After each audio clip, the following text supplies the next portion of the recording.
welcome back. Or if this is your first time here, welcome. You've found a quiet place again, a space where everything slows down, where the noise of the world fades into the background. Tonight, we're going to spend time with a single animal, just one, the fox. Maybe you're lying in bed, trying to let go of the day. Maybe you're curled up somewhere soft, looking for something gentle to listen to. Maybe you just need a break from everything moving too fast. Whatever brought you here, you're welcome.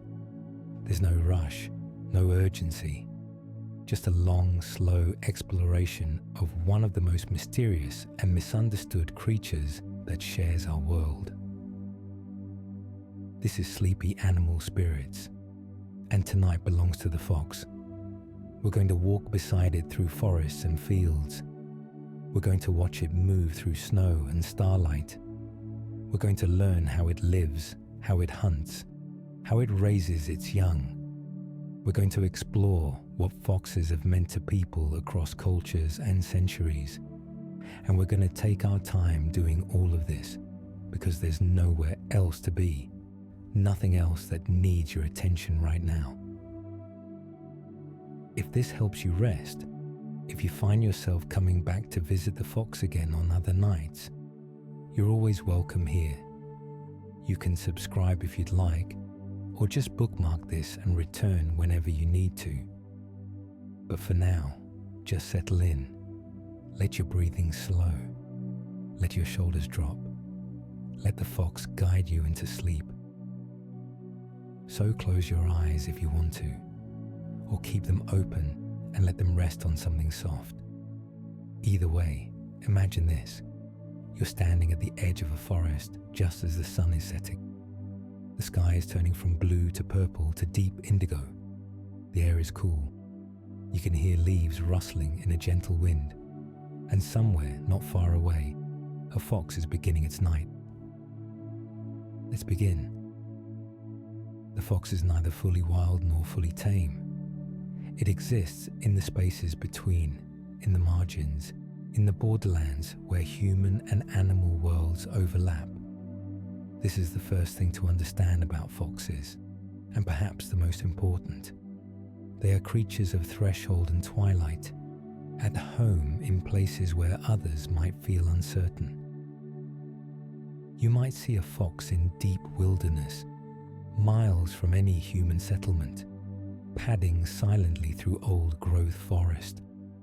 Or you might see one trotting down a suburban street at dawn, checking the yards and gardens for food, completely unbothered by houses and cars.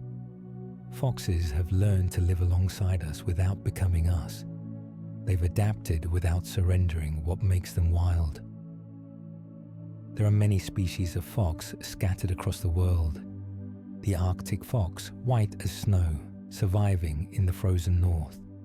The fennec fox, with enormous ears, living in the deserts of North Africa. The grey fox, the only canid that climbs trees, moving through forests, of the Americas. The bat-eared fox of the African savanna, with ears so large they help it hear termites moving underground. The swift fox of the American plains, one of the smallest canids in North America. The Corsac fox of Central Asia, adapted to steppes and semi-deserts. But tonight we're focusing mostly on the red fox, the most widespread, the most familiar, the one that appears in more stories and myths than perhaps any other fox species.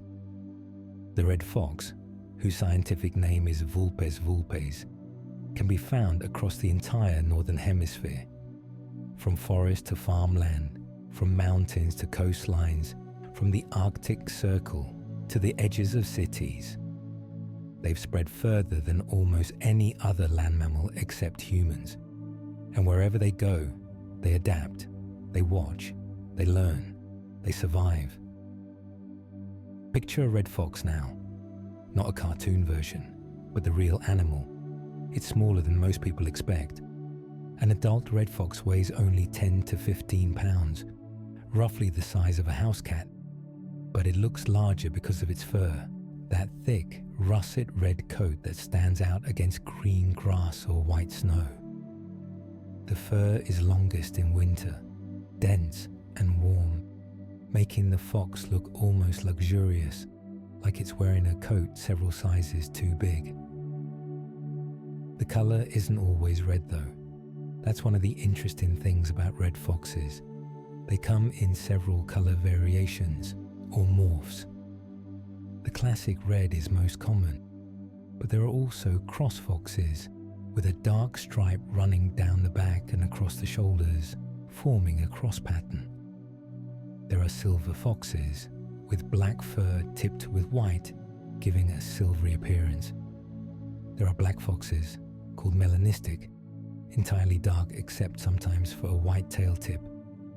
And all of these colour variations can appear in the same litter of kits, born to the same parents. The face is pointed, delicate, with large amber eyes set at a slight angle. The eyes catch light in the dark, glowing green or gold when a beam crosses them. This is the tapetum lucidum, a reflective layer behind the retina that helps foxes see in low light. It's the same feature that makes cat eyes glow in headlights. The eyes themselves are positioned to give the fox good binocular vision forward, important for judging distances when hunting, but also peripheral vision to watch for danger. The ears are tall, triangular, black on the back, constantly moving, swiveling independently to catch the smallest sounds. Fox ears are remarkable instruments. They can detect sounds up to 40 yards away, including frequencies we can't hear at all. They can pinpoint the location of a sound source to within a few degrees. A fox can hear a mouse moving under a foot of snow, can triangulate its exact position, and leap accurately without ever seeing the prey. And the tail, the famous brush, is long and bushy, nearly as long as the fox's body, tipped with white. That white tip is how you can distinguish a red fox from other canids, even at a distance, even in low light. Coyotes don't have white-tipped tails. Neither do dogs usually. But red foxes almost always do. The tail serves multiple purposes. It helps with balance when the fox is running and turning sharply. It keeps the fox warm, wrapped around the body during sleep. It's used in communication, held in different positions to signal mood and intention to other foxes. The legs are thin, almost fragile looking, ending in small black paws, but those legs are strong. A fox can run at nearly 30 miles per hour when it needs to. It can leap 6 feet high, clearing fences and fallen logs. It can change direction mid-stride, pivot, disappear into brush so quickly you're not sure you saw it at all. The paws are partially furred even on the pads, providing both insulation and traction. Each paw has 4 toes, with non-retractable claws that help with grip and digging. And the fox moves with a particular grace, not the loping run of a wolf, not the bounding play of a domestic dog, something lighter, more precise. A fox moves like it's always aware of exactly where it is, like it's thinking 3 steps ahead. Watch a fox cross a field, and you'll see it pause, test the air, choose a route that keeps it low, keeps it hidden, even when there's no obvious threat nearby. Caution is woven into every movement. A fox's gait is distinctive. When walking, it moves in almost a straight line, placing its back feet in the prints left by its front feet. This is called direct register and is energy efficient, useful for covering long distances. When trotting, the gait opens up slightly, but still maintains that efficient, purposeful quality. And when running at full speed, the fox bounds, stretching out completely, and then gathering itself, stretching out again. But let's slow down. let's not just describe the fox. Let's follow one. Let's imagine we can see through the gathering darkness, see what happens when the sun goes down and the fox's world comes alive. It's late autumn. The sun set an hour ago. The temperature is dropping. Frost will form before morning. In a hedgerow between two fields, there's a den. Not deep, not elaborate. Just a space dug beneath the roots of an old hawthorn tree, expanded from a rabbit burrow that the fox claimed months ago. The den has multiple entrances, a safety feature. If danger comes to one entrance, the fox can escape through another. The tunnels wind through the earth, with several chambers. The main nesting chamber is lined with dry grass, leaves and fur. It's warm there, insulated by the earth above and around it. Inside the den, a fox is waking. She's been sleeping since mid-morning, curled tight with her tail wrapped around her, nose insulated against the cold. Her breathing has been slow and deep, her heart rate reduced. But now, as darkness settles, something shifts. An internal clock, synchronized with the day-night cycle, tells her it's time. She stirs, first just an ear twitching, then her eyes opening, catching what little light filters down into the den. She lifts her head, yawns wide, showing white teeth, a pink tongue. She stretches, each leg extending, claws flexing. She shakes, and her fur ripples like water, settling back into place. She emerges slowly, first her head, nose testing the air. She can smell rain coming, still hours away. She can smell the earth, the grass, the distant scent of wood smoke from a farmhouse half a mile downwind. She can smell deer that passed nearby this afternoon. She can smell the scent marks she left yesterday on the hawthorn trunk. And she can smell mice, always mice. The whole world, to a fox, is painted in layers of scent, each one telling a story. A fox's sense of smell is extraordinary. They have roughly 220 million scent receptors in their nose, compared to a human's 5 million. They can detect odors at concentrations far below what we can perceive. They can distinguish between individual scents in a complex mix. When a fox smells the air, it's reading a rich, detailed story about everything that's happened recently in the area. She pulls herself out of the den completely and sits for a moment, just listening. Her ears swivel and focus. She hears a tawny owl calling from the oak grove, a long, wavering hoot. She hears the rustle of a hedgehog pushing through fallen leaves, the slight crackling sound distinctive. She hears a car on the road half a mile away, the sound dampened by distance and hedgerows. She hears, very faintly, the high-pitched squeaking of mice in the field. That's what she's listening for. That's tonight's work.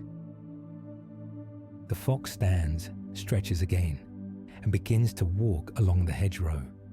Her paws make almost no sound. She places each foot carefully, rolling from heel to toe, avoiding dry leaves and twigs that might crack. She's not hunting yet. She's patrolling, checking the territory, making sure nothing has changed since yesterday. This territory, roughly 2 square miles of fields, hedgerows, and a small patch of woodland, is hers. She shares it with a male, her mate, but he's off somewhere else tonight, following his own routes. They don't hunt together like wolves do. Foxes are mostly solitary hunters. They come together to mate, to raise young, but much of their lives are spent alone, moving through the dark, self-sufficient. Fox territories vary in size depending on the quality of the habitat. In areas rich with prey, a territory might be less than a square mile. In harder country, it might be 5 or 6 square miles. The borders aren't fixed lines but zones, areas where neighbouring territories overlap slightly. Foxes negotiate these borders through scent marking and occasional confrontations, usually more about posturing than actual fighting. The fox reaches a fence post she scent marked 2 days ago. She sniffs it, confirming the scent is still strong, still hers. Then she adds to it a quick mark, reinforcing the message. This territory is occupied. She does this at several points along her route, invisible to us but clear as road signs to other foxes. Fox scent marking is complex. They have scent glands in several places, near the tail base, on the paws, around the face. They mark with urine, with feces, with secretions from their glands. Each type of mark conveys different information. A boundary mark says, "This is my territory."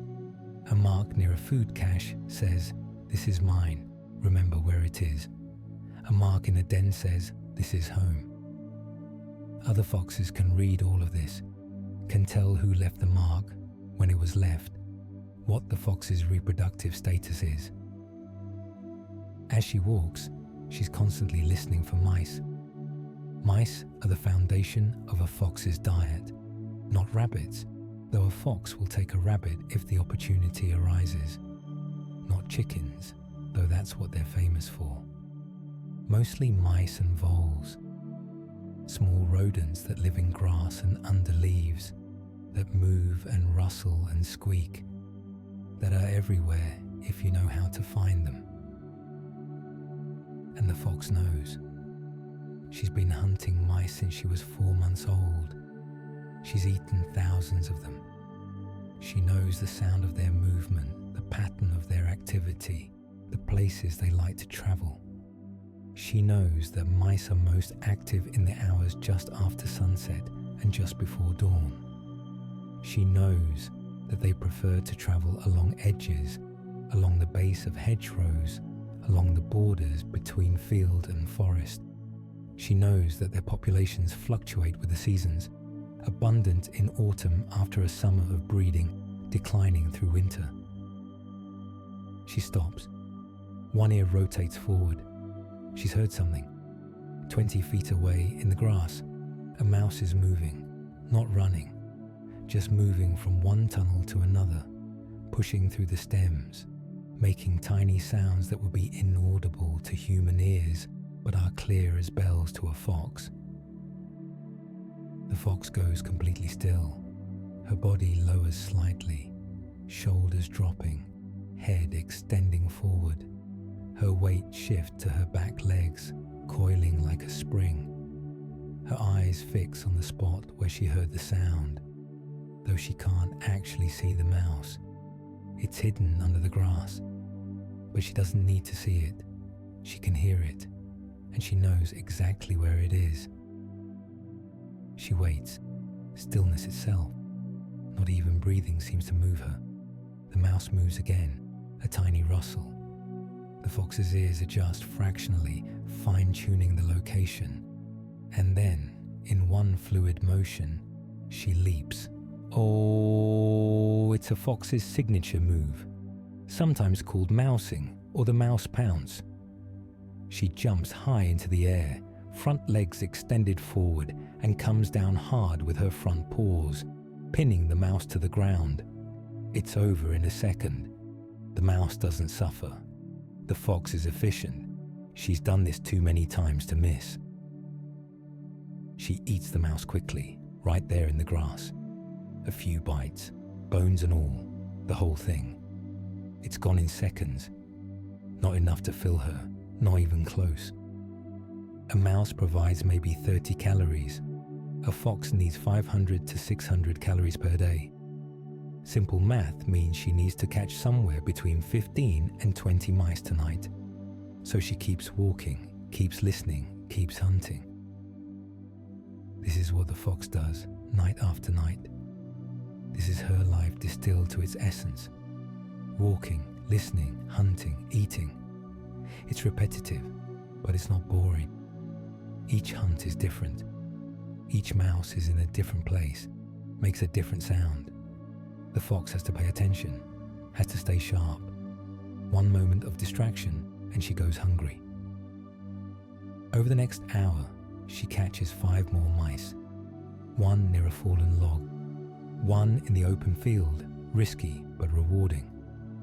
1 near the stream, 1 in the hedgerow itself, among the roots, 1 at the edge of the woodland.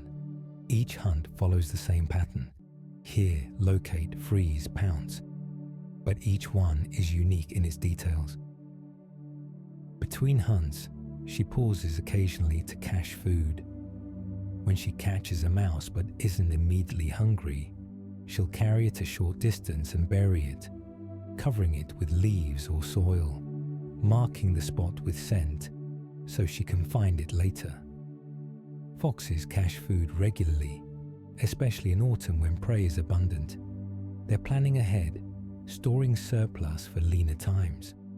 Some caches are forgotten and the mice decompose, returning nutrients to the soil.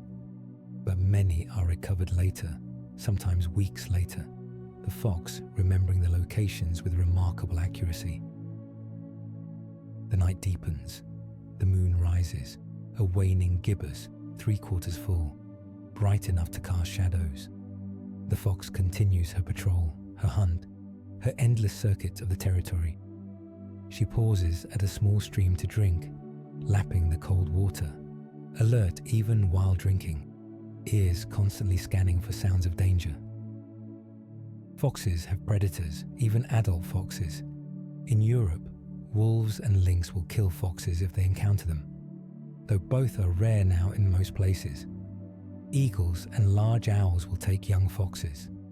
Dogs, domestic dogs, kill foxes sometimes, especially when foxes venture too close to farms or houses.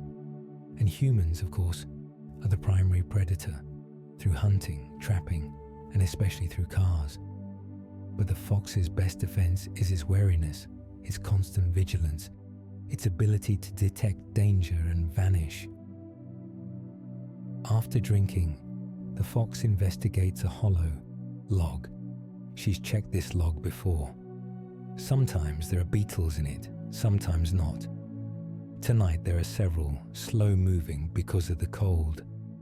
She eats them, crunching through the hard shells, supplementing the mice with protein and fat. Foxes are opportunistic omnivores. They'll eat almost anything. Insects, earthworms, birds, eggs, fruit, berries, fungi, carrion, garbage, whatever is available. She moves on into the woodland edge. The trees here are old oaks and ash, with an understory of hazel and hawthorn. The canopy is mostly bare now, leaves fallen, lying thick on the ground. The fox moves more carefully here, placing each paw deliberately to avoid rustling the leaves too much. Sound works both ways. It helps her hunt, but it also alerts prey to her presence. She freezes. There's a rabbit ahead, 20 yards away, browsing on grass at the edge of a clearing. The fox watches it, calculating. Rabbits are harder than mice. They're faster, more alert, harder to catch. But they're also much larger, more calories, worth the effort if the opportunity is good. The fox begins to stalk. She lowers her body even closer to the ground, moving in slow motion, each step taking several seconds. She uses the shadows, the patches of darkness between the trees. She's downwind, so the rabbit can't smell her. And she's silent, the leaf litter compressed under her weight, but not crackling. She gets to within 10 yards. The rabbit is still browsing, unaware. The fox gathers herself, weight shifting to her back legs. And then she explodes forward, accelerating from stillness to full speed in a heartbeat. The rabbit sees her, bolts, racing for the bramble thicket where it has a burrow. But the fox is fast, and the distance is short. She gains on the rabbit, reaches out with her front paws, trying to hook it, trip it. The rabbit jinks left, then right, using its superior agility. The fox follows, but the rabbit knows this ground better, knows exactly where the burrow entrance is. It dives into the brambles, into the dark hole, and vanishes. The fox skids to a stop at the edge of the thicket, panting slightly. She's not disappointed, not in any emotional sense we'd recognize. She's just noting the result. Rabbit escaped. Move on. There will be other chances, other rabbits, other prey. She turns away from the thicket and continues her patrol. The hunt goes on, always on. That's the fox's reality. There's no rest, not really. Even when sleeping, part of the fox's brain is alert, ready to wake at any unusual sound. Life in the wild is constant vigilance. Over the course of the night, she'll cover several miles. She'll cross fields and slip through hedges.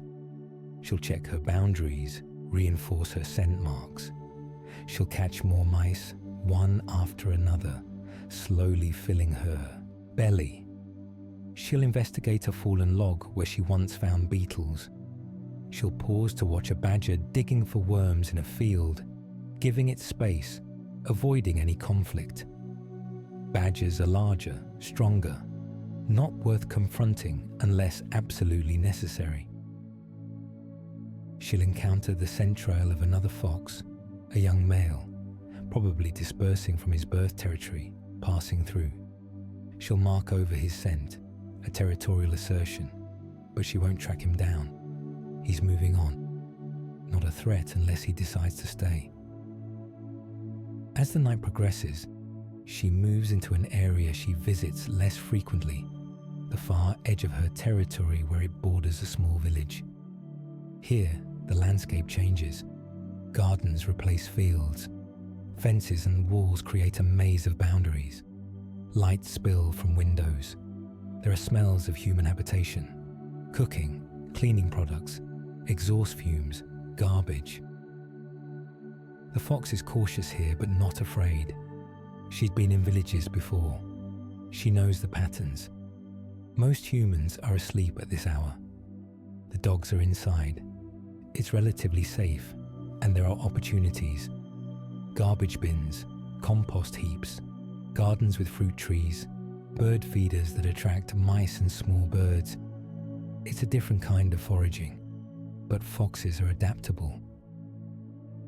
She slips through a gap in a fence, moves through shadows along the side of a house, approaches a compost heap in a back garden. She's been here before. She knows this place. She noses through the compost, finds some apple cores, some bread crusts.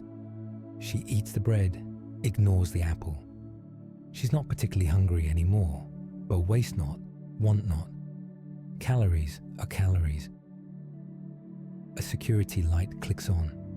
The fox freezes. A door opens. An elderly man steps out with a bag of kitchen scraps, heading for the compost. He sees the fox. They lock eyes for a moment. Neither moves. Then the man smiles slightly, sets down the bag, and goes back inside without shooing the fox away. The light clicks off. The fox waits a full minute, then investigates the new scraps. There's some chicken skin, some vegetable peelings. She eats the chicken skin. It's rich, fatty, satisfying. Then she leaves, slipping back through the fence, returning to the wilder parts of her territory. The village is useful sometimes, but she prefers the fields and woods. That's where she feels most comfortable, most herself. By now it's past midnight. The fox has been active for 6 hours. She's caught 14 mice, eaten some beetle larvae, consumed the chicken skin from the compost heap. Her belly is pleasantly full, not stuffed but satisfied. She could hunt more, catch a few extra mice to cache, but she chooses not to. Instead, she finds a sheltered spot under a dense holly bush, circles twice, and lies down. She doesn't sleep deeply. It's more of a rest, a pause. Her ears remain active, swiveling to track sounds. Her nose continues to monitor the air. If anything unusual happens, she'll be alert instantly. But for now, she rests, conserving energy, digesting her meal. An hour passes. The fox remains still, eyes closed but not truly asleep. This is how foxes spend much of their inactive time, in a state of light rest, ready to respond but not actively engaged with the world. Then she rises, shakes off, and continues. The night is far from over. She has more territory to patrol, more scent marks to refresh. She hasn't visited the eastern boundary tonight, and she should. It's where her territory abuts another fox's territory, a young female who established herself there last spring. There have been tensions, minor confrontations, nothing serious but enough to require regular assertion of boundaries. The fox trots across a field, following familiar paths worn into the grass by her repeated use. The moon is lower now, moving toward the western horizon. The light has changed subtly, become cooler, more silvery.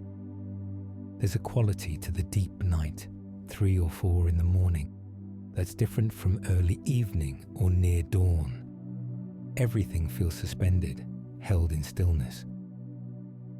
She reaches the eastern boundary, marked by an old stone wall.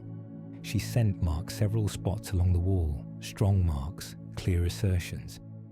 Then she sits, waiting, listening. Sometimes the other foxes hear.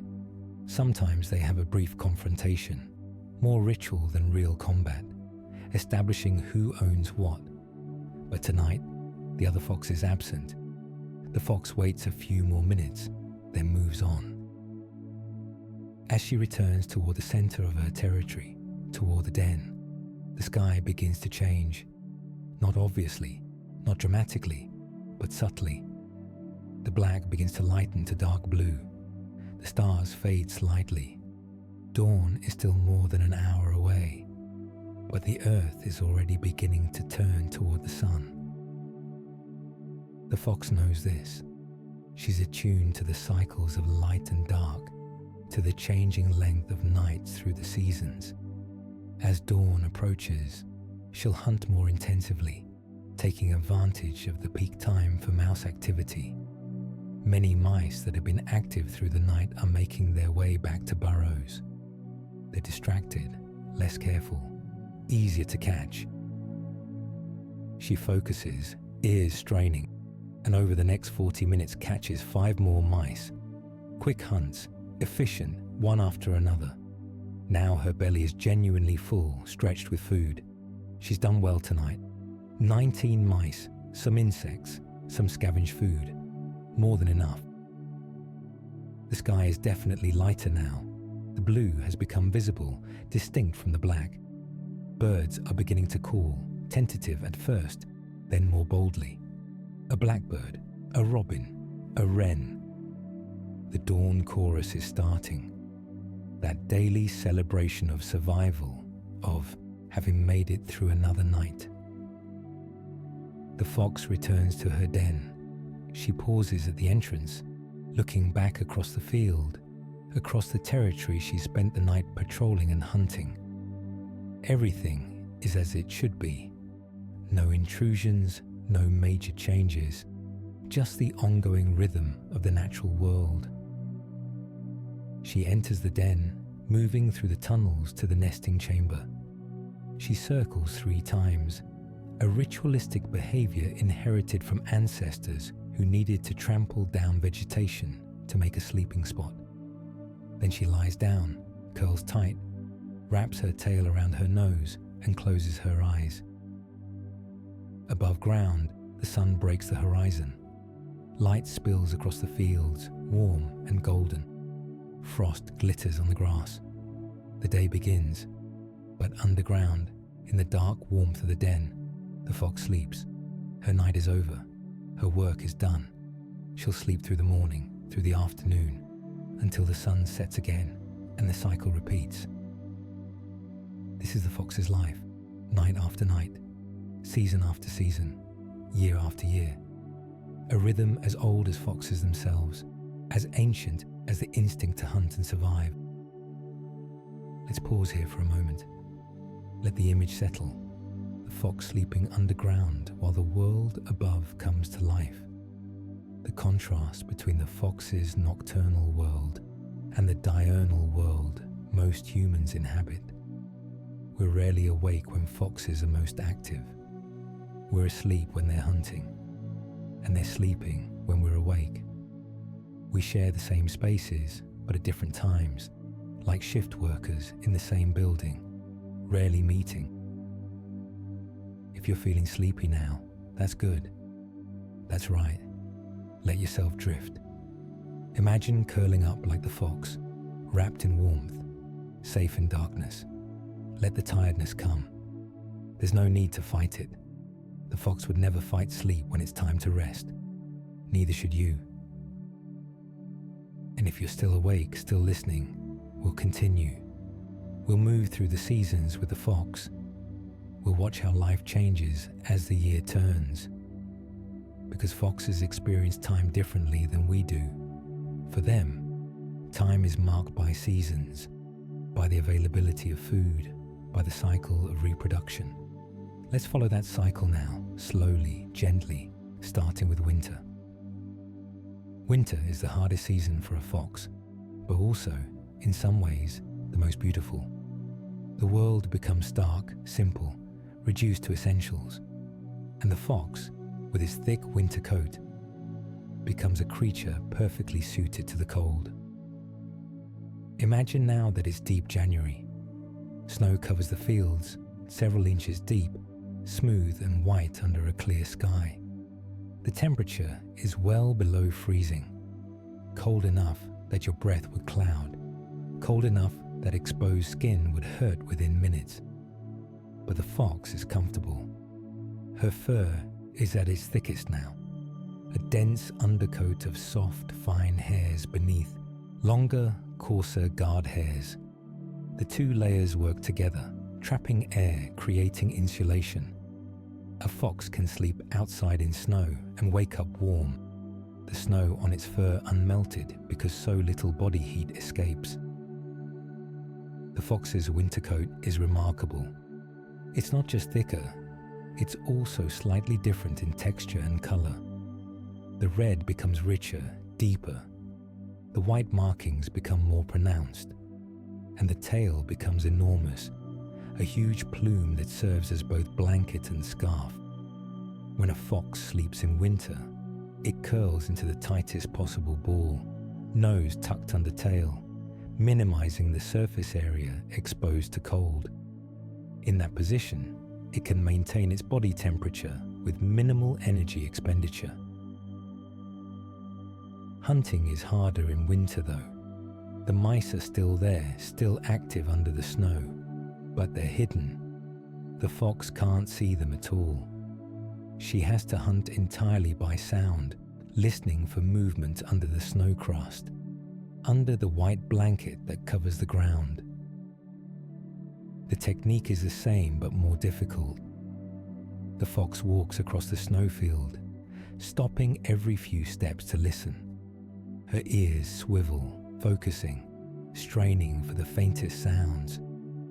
She's listening for the squeak of a mouse, the scratch of tiny claws on frozen ground, the rustle of movement through grass tunnels under the snow.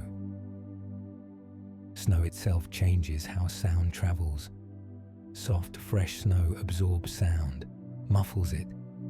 Crusted, frozen snow can transmit sound, but also creates interference, crackling and creaking as the fox walks. She has to compensate for these factors, filtering out the noise she's making, focusing on the sounds that indicate prey. When she hears something, the challenge multiplies. She has to triangulate not just the horizontal location of the mouse, but its depth. How far under the snow is it? 6 inches? A foot? More? The depth affects how she'll hunt. For a shallow mouse, a simple pounce might work. For a deeper mouse, she needs more force, needs to break through the crust.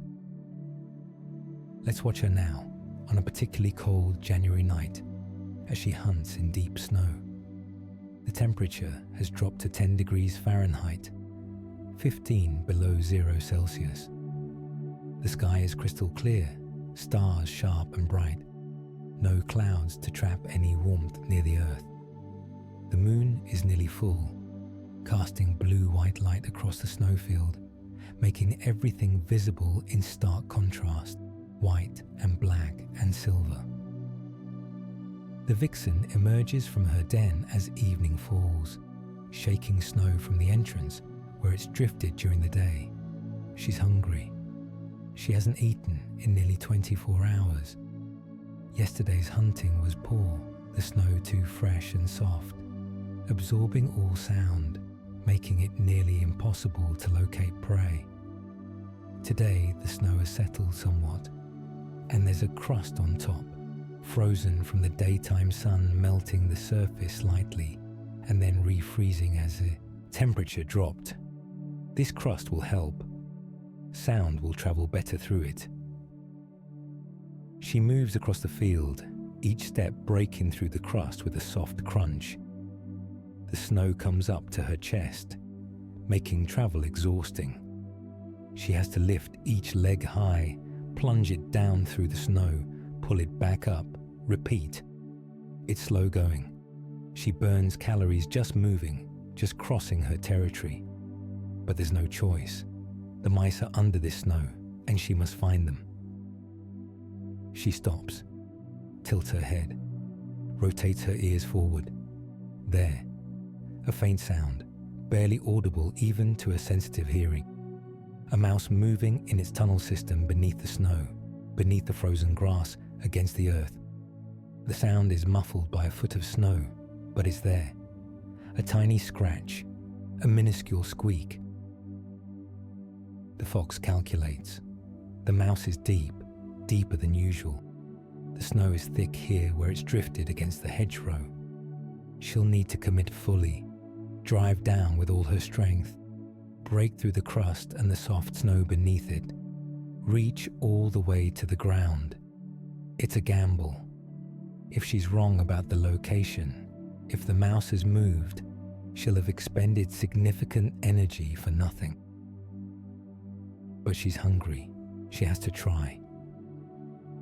She gathers herself, weight on her back legs, muscles coiling, and then she launches upward, arcing high, much higher than her summer pounces, reaching the apex of her jump 3 feet above the snow. At the peak, she rotates, bringing her front legs together, pointing them down like a diver, and then she descends, accelerating, driving down with her full weight concentrated on those front legs. She hits the crust hard, breaks through, plunges deep. Snow explodes around her. She disappears into it completely, buried, only the white tip of her tail visible above the surface. For a moment, nothing. Then she erupts back out, mouse in her jaws, snow cascading from her fur. Success. She eats the mouse quickly, still standing in the crater her pounds created. One down, but one mouse is barely a snack. She needs many more. She shakes the snow from her coat as best she can, though it clings to the fur, accumulating, making her look frosted, like she's aging before your eyes. And she continues across the field, hunting. Over the next 2 hours, she catches 4 more mice, each hunt as difficult as the first. The success rate is terrible compared to summer. In summer, she might catch a mouse every 2 or 3 attempts.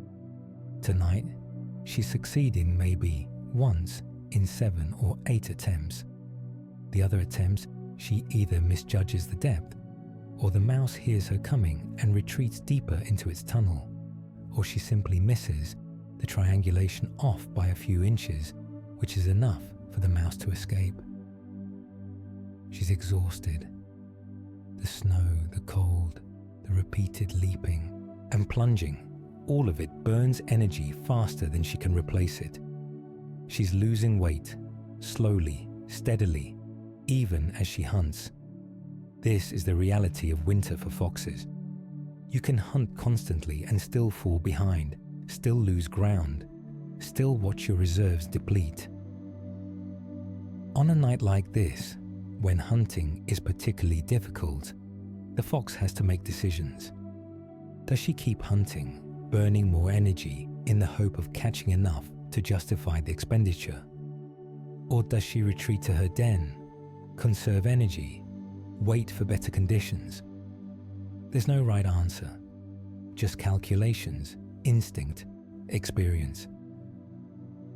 Tonight she keeps hunting, because stopping means going to sleep hungry, and going to sleep hungry repeatedly means death, eventually. So she pushes on, exhausted, frost forming on her whiskers from her breath, snow clinging to her legs and belly, making each step heavier. She finds a spot where the snow is shallower, blown clear by wind, exposing patches of frozen grass. Here, hunting is easier. The mice are closer to the surface. Over the next hour, she catches 3 more mice in quick succession. Not enough to fill her, but enough to take the sharp edge off the hunger, enough to make the night feel less desperate. And then, as she's crossing a field toward the woodland edge, she hears something else. Not a mouse, something larger. She freezes, ears swiveling, trying to locate the source. There, 50 yards away, another fox. She can see him now in the moonlight, a male moving across the snow, hunting as she is. He hasn't noticed her yet. She watches him, assessing. Is this the male whose territory adjoins hers, her mate from previous seasons? Or is this an intruder, a stranger? She tests the air, trying to catch his scent, but the wind is wrong, blowing across from her to him, not carrying his scent to her. She'll have to get closer to identify him. She begins to stalk, moving slowly, quietly despite the snow, using the shadows of the hedgerow. And then he sees her. He stops, turns toward her, alert. They stand frozen, 2 foxes in the snow, 30 yards apart, neither sure yet of the other's identity or intention. And then recognition. They know each other. This is her mate, the male whose territory overlaps hers. The tension breaks. He approaches not cautiously now, but with purpose. She waits for him. They meet in the middle of the field, touch noses, a brief greeting, and then they separate again, each returning to hunting. They don't hunt together, don't coordinate like wolves would, but there's comfort in proximity, in knowing another fox is nearby. This is late January, the heart of the mating season. Over the next few weeks, the bond between these 2 foxes will intensify. They'll spend more time together, travel closer to each other, engage in courtship behaviors. But tonight, in the deep cold, with hunger driving them both, they simply hunt, parallel but separate. Winter is mating season for foxes. This seems counterintuitive. Why mate in the harshest season? But there's logic to it. Foxes mate in late December and January, so that the kits are born in March or April, in spring, when the weather is improving and prey is becoming abundant again. The timing is crucial. Kits born too early, in late winter, face harsh conditions. Kits born too late, in summer, don't have enough time to learn and grow before the next winter arrives. Spring is optimal. The courtship process begins weeks before actual mating. The male fox begins visiting the female more frequently. He brings her gifts of food, leaving dead mice or voles near her den. This is called courtship feeding, and it serves multiple purposes. It demonstrates his hunting prowess, his ability to provide. It helps the female build up energy reserves for the pregnancy to come, and it establishes a bond between them. The female, if she accepts the male's attention, responds. She allows him into her core territory. She tolerates his presence near the den. They begin to spend time together, hunting in proximity, though still not cooperatively, resting near each other. As the female approaches estrus, her behavior changes. She becomes more vocal, making short, sharp barks. She scent marks more frequently, advertising her reproductive status, and the male becomes more attentive, following her closely, waiting. Foxes are only receptive for a few days each year, usually just 2 or 3.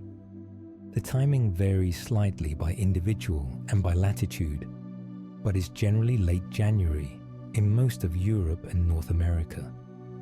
During those few days, the pair comes together. The actual mating is brief, but is preceded by courtship behaviors. The foxes chase each other, playfully at first, then more intensely. They circle each other, feint and dodge, engage in mock combat that looks rough but is ritualized. They vocalize, making the sounds that have given foxes a reputation for eeriness. High-pitched screams, almost human sounding, especially from the female. Short, sharp barks, warbling calls. It's loud, especially in the stillness of a winter night. People who hear it without knowing what it is often think something terrible is happening, some animal in distress. But it's just foxes communicating in their own language. The sounds serve to coordinate their behavior, to signal readiness, to maintain the pair bond. And eventually, the mating happens, quickly, the male mounting the female for just a minute or 2. Then it's over. The pair might mate multiple times over the next day or 2, but once the female is out of estrus, the intense courtship ends. The pair doesn't separate entirely though. They maintain their bond throughout the spring and summer. The male continues to bring food, continues to help, though his role is secondary to the female's.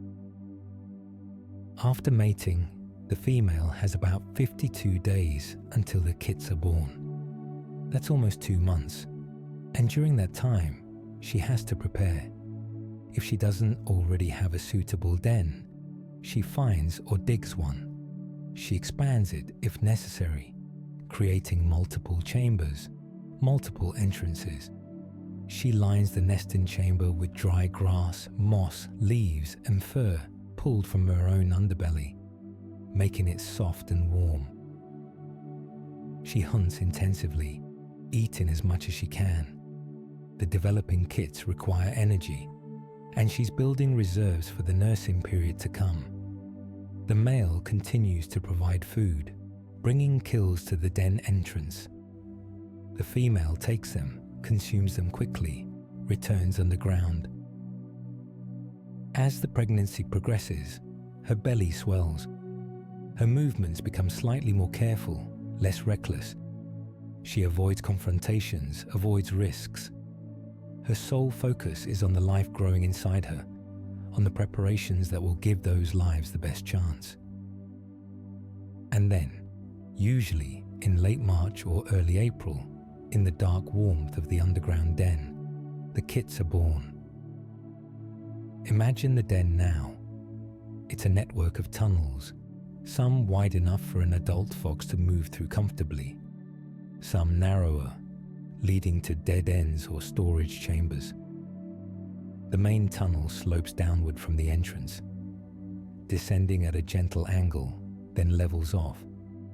About 6 feet below the surface, well insulated by the earth above and around it, the tunnel opens into the nesting chamber, a space roughly the size of a large bucket, dome-shaped, carefully excavated by the vixen over the past several weeks. The chamber is lined with soft materials that the vixen has gathered with painstaking care. Grass that's been dried and arranged, pulled from the field one mouthful at a time, and carried into the den. Feathers from birds, found scattered where a hawk made a kill, or collected from the ground beneath roosting sites. Tufts of sheep's wool gathered from barbed wire fences where sheep squeeze through gaps. Soft moss pulled from the base of trees. And fox fur, lots of it, pulled from the vixen's own underbelly, where it comes loose easily now, creating a soft, warm cushion that will cradle the newborns. The entrance to the den is hidden beneath a dense bramble thicket, its thorny branches providing natural protection, making it difficult for predators to approach. Additional entrances exist 20 feet away and 30 feet away, emergency exits that the vixen has cleared and maintains, escape roads if danger should enter through the main entrance. In the nesting chamber, deep in the darkness where no light penetrates, the vixen lies on her side. The birthing happened several hours ago, in the middle of the night, as most fox births do. It was remarkably quick, efficient, guided entirely by instinct. One by one, the kits emerged, each birth separated by perhaps 15 or 20 minutes. The vixen cleaned each one as it arrived, licking it thoroughly, stimulating it to breathe, removing the birth sac, eating the placenta, which provides her with nutrients she'll need in the days ahead when she can't leave the den to hunt. And now, beside her in the darkness, are 5 tiny foxes. The litter size is typical. Foxes usually have between 4 and 6 kits, though litters can range from 1 to as many as 13 in exceptional cases. 5 is a good number, manageable, not so many that the vixen will struggle to feed them all, not so few that any loss would be catastrophic. They're so small, these newborn kits. Each one weighs just 3 or 4 ounces, barely 100 grams, less than a stick of butter. They're about 4 inches long from nose to rump, with tiny tails that are barely visible, just stubs. Their eyes are sealed completely shut, the eyelids fused, and will remain that way for their first 2 weeks of life. Their ears are just tiny flaps pressed flat against their heads, the ear canal still closed. They're covered in short, dense fur, but it's not red. It's charcoal grey or nearly black, a dark natal coat that will gradually be replaced by the russet red of adult foxes. They can't see, they can't hear, they can't regulate their own body temperature. Their thermoregulation system won't fully develop for another 2 weeks. They can't even urinate or defecate on their own. The vixen has to stimulate them by licking their bellies and genital areas, triggering the reflex, and then she cleans up after them, keeping the nest hygienic. All they can do is squirm slowly toward warmth and toward the scent of their mother, following temperature gradients and smell, and nurse when they find a teat. The vixen curls around them in a tight crescent, her body forming a protective wall. Her body heat is their survival. If she leaves the nest, even for a few minutes, their body temperatures will drop dangerously. Newborn kits can't shiver, can't generate their own heat effectively. They're entirely dependent on external warmth, on their mother's body, on their siblings pressed against each other. She lets them nurse, feeling the tiny mouths rooting around, finding her teeth through instinct and scent, latching on with a grip that's surprisingly strong for such small creatures. The slight pull as they suckle is constant now, 5 kits nursing, and she can feel the milk letting down, her body responding to their need. Her milk is extraordinarily rich, fatty and dense with nutrients, specifically formulated to help them grow quickly, They'll double their weight in the first week, quadruple it by 2 weeks. The male fox doesn't enter the den. He stays outside, hunting, guarding. Every few hours, he brings food to the entrance, leaving it where the vixen can reach it without going far from the kits. Mice, voles, sometimes a small rabbit if he's lucky. The vixen drags the prey inside, eats quickly, returns immediately to the kits. She barely sleeps during these first days, staying alert for any sound of danger, any threat to her young. This is the most vulnerable time, these first few days and weeks. Infant mortality among fox kits is high, often 30 to 50% or more. Not all kits survive. Predators might find the den. Badgers are a particular threat. Flooding can occur if there's heavy rain and the den is poorly situated. Disease can strike, infections or parasites. The runt of the litter might not get enough milk, might be pushed aside by stronger siblings, might simply fail to thrive. But these 5 for now are thriving. They nurse, sleep, squirm, nurse again. Their days are measured in 2-hour cycles: sleep, wake, nurse, sleep. The vixen tends them constantly, licking them clean, stimulating them to eliminate, keeping them warm, responding to any squeak or movement that indicates distress. The days pass. The kits grow visibly, not just day by day, but almost hour by hour. By the end of the first week, they've doubled in size, weighing 6 or 7 ounces each. Their fur is thickening, still dark but showing hints of the red to come at the tips of the longest guard hairs. They're more active now, squirming more vigorously, vocalizing more, soft mewling sounds, tiny squeaks, the beginning of fox language. By 2 weeks, remarkable changes occur. Their eyes begin to open, just slits at first on day 12 or 13, gradually widening over the next few days. The eyes are blue, a deep slate blue that all canid pups are born with, and will gradually change to amber over the coming months. They still can't see well. Their vision is blurry, unfocused, but they can detect light and movement, and that's a huge leap forward in their ability to perceive the world. Their ears begin to open too, the ear canals unsealing, and suddenly they can hear. The vixen's movements, which were silent mysteries before, now make sense. The rustling of her fur, the sound of her breathing, the faint sounds from outside the den, filtering down through the tunnels. All of this becomes part of their world. They begin to respond to sounds, turning their heads toward noises, starting to understand that the world extends beyond touch and smell. By 3 weeks, at around day 21, they're starting to look more like foxes and less like generic canid pups. Their ears are standing up now. Those characteristic triangular fox ears, still slightly oversized for their heads, but definitely recognizable. Their eyes are fully open, and they're more alert, more responsive to their environment. They're beginning to move around the nesting chamber more deliberately, not just squirming, but actually walking, though they're still unsteady, still clumsy, still prone to tumbling over each other. And their personalities are beginning to emerge.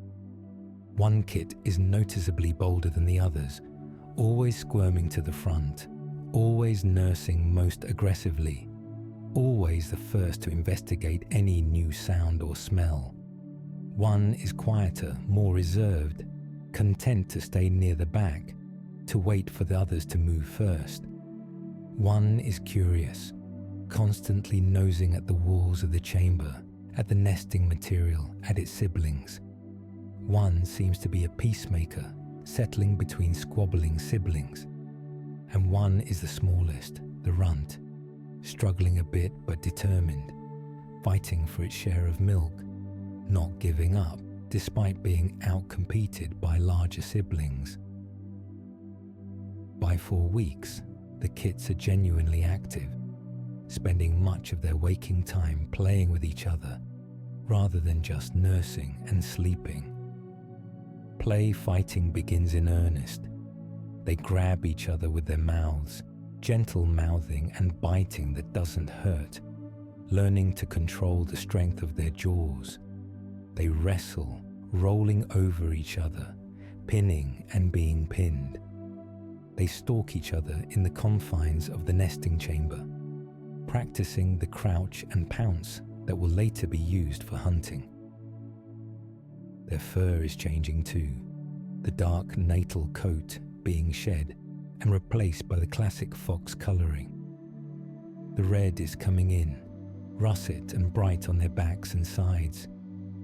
Their faces are developing the characteristic fox pattern, darker around the eyes and nose, lighter on the cheeks. Their tails are getting longer, fluffier, and that distinctive white tip is becoming visible.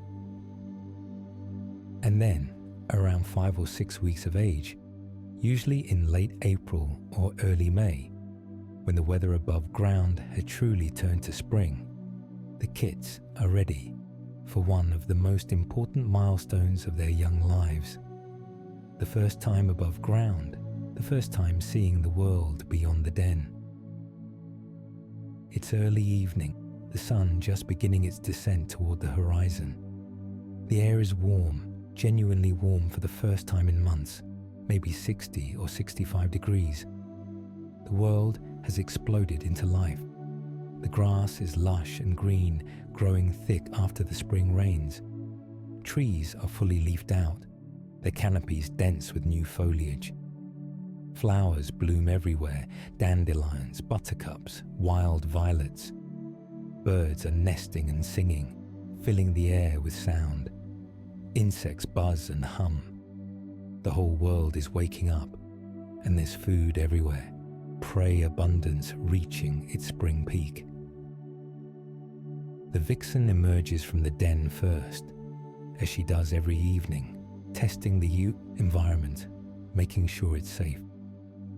She sits just outside the entrance, scanning with eyes and ears and nose, checking for any sign of danger. The dog foxes nearby, visible at the edge of the field, standing watch. Everything seems safe. She makes a soft sound, a quiet churring vocalization, and waits. And then, at the entrance, a small head appears, the bold kit naturally. Its eyes are wide, taking in the vastness of the outside world. Everything is huge from a kit's perspective. The entrance to the den, which the vixen can slip through easily, feels like a cavern to the kit. The grass beyond is a forest of towering stems. The sky above is an immense blue dome, impossibly large, overwhelming. The kit takes one tentative step out, front paws on the grass outside the entrance, back paws still in the tunnel. Then it darts back inside, overwhelmed. But curiosity is stronger than fear. The kit comes back, slower this time, and edges out a bit further, and stays. And then another kit appears at the entrance, and another. And soon all 5 are emerging, tumbling out into the open air, experiencing the outside world for the first time. The sounds alone are overwhelming. Birds singing everywhere, dozens of species, each with its own song. Insects buzzing, a constant hum that's the background noise of summer.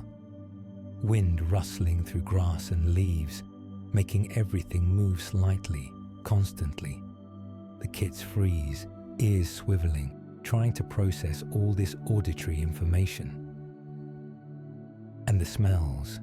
The world above ground is an explosion of scent compared to the relatively sterile environment of the den. Growing plants, each with its own scent. Damp earth. Other animals that have passed by recently. Deer, rabbits, badgers, birds. The distant smell of the stream. the faint smell of the farm, layers upon layers of olfactory information, far more than the kits can process, overwhelming their developing brains. But after the initial shock wears off, after a few minutes of standing frozen and uncertain, curiosity takes over. The bold kit moves first, taking a few steps away from the den entrance, investigating the grass, nosing at a dandelion.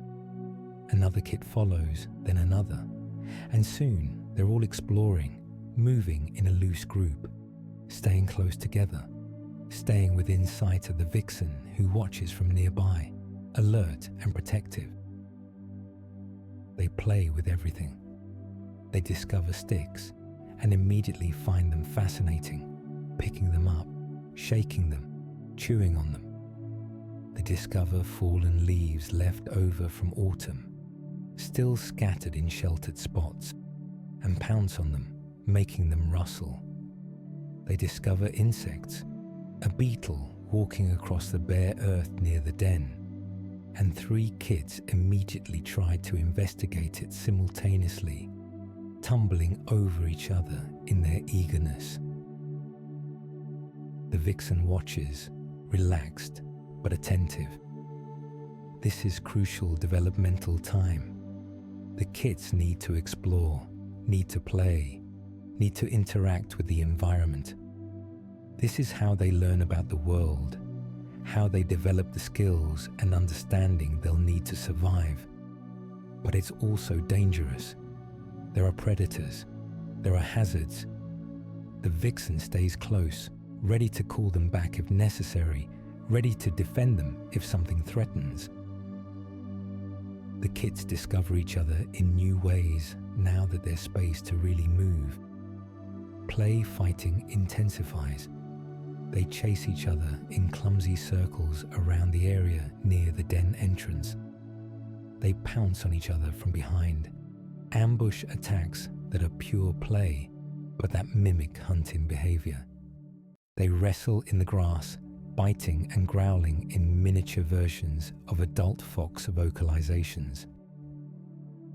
And they start to establish a hierarchy, though it's fluid and will shift many times over the coming weeks. The bold kit, the largest and most assertive, usually dominates, getting first access to food when the parents bring it, claiming the best spots in the play area. But the others challenge this sometimes, and there are brief squabbles, though nothing serious, no real fighting. Over the next several weeks, the kits will spend more and more time above ground, gradually expanding their range, exploring further from the den entrance, but always returning to its safety when tired or frightened or when the vixen calls them back. They'll nurse less frequently now, transitioning to solid food, though they won't fully wean for another few weeks.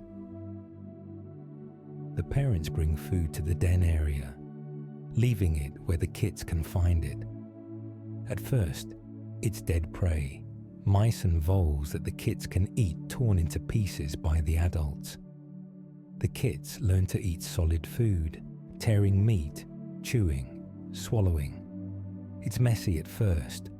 They get blood on their faces, don't know how to eat efficiently. But they learn quickly, driven by hunger and by watching each other and their parents. But gradually, over the course of the next few weeks, the nature of the food brought to the kits changes. The parents begin bringing live prey, injured but still moving.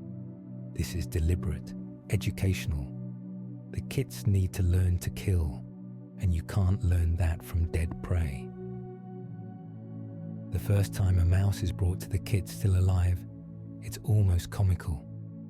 The mouse, hampered by an injured leg, tries to escape but can't move quickly. The kits are fascinated and terrified simultaneously. They approach the mouse, back away, approach again. The bold kit reaches out with one paw, bats at the mouse like a cat batting at a toy. The mouse squeaks and tries to run. The kits jump back, alarmed. But hunger and instinct eventually overcome fear. One kit, then another, grabs at the mouse. There's a chaotic scrum of kits, all trying to catch the mouse, simultaneously getting in each other's way. The mouse escapes briefly, dragging itself through the grass. The kits pursue, clumsy and uncoordinated. Eventually, more by luck than skill, one kit gets the mouse in its jaws and bites down. Not quite right. Not the killing bite yet, but hard enough. The mouse goes still. The kit has made its first kill, even if it was more accident than intention. The parents continue this education, bringing larger and more challenging prey as the kits develop. Mice that are less injured, faster, harder to catch. Then beetles and other large insects, letting the kits practice on smaller, slower prey. Then larger prey, young rabbits, birds that can't fly well. Each delivery is a lesson, a chance to practice, to fail, to try again, to gradually develop the skills that will keep them alive. By 2 months of age, in mid-June, the kits are substantially larger, perhaps half the size of the adults. They're leggy and awkward, still growing into their bodies, with oversized paws and ears that make them look slightly goofy. But they're capable now, more coordinated, more confident. They're hunting on their own occasionally, accompanying the vixen on forays into the field, watching her hunt, imitating her technique. A kit watches its mother freeze, ears focused on a sound. The kit freezes too, not understanding why, but mimicking the behavior. The kit watches the mother pounce, sees the technique, the leap and drive down. Later, the kit tries it, leaping at a rustle in the grass, landing clumsily, catching nothing. But it's learning. Slowly, through repetition and failure, and occasional success, through watching and imitating, the kit is becoming a hunter. By 3 months, late June or early July, the kits are hunting successfully on their own fairly regularly, though their success rate is still lower than the adults. They're catching mice, catching beetles, learning what's worth eating and what isn't through trial and error.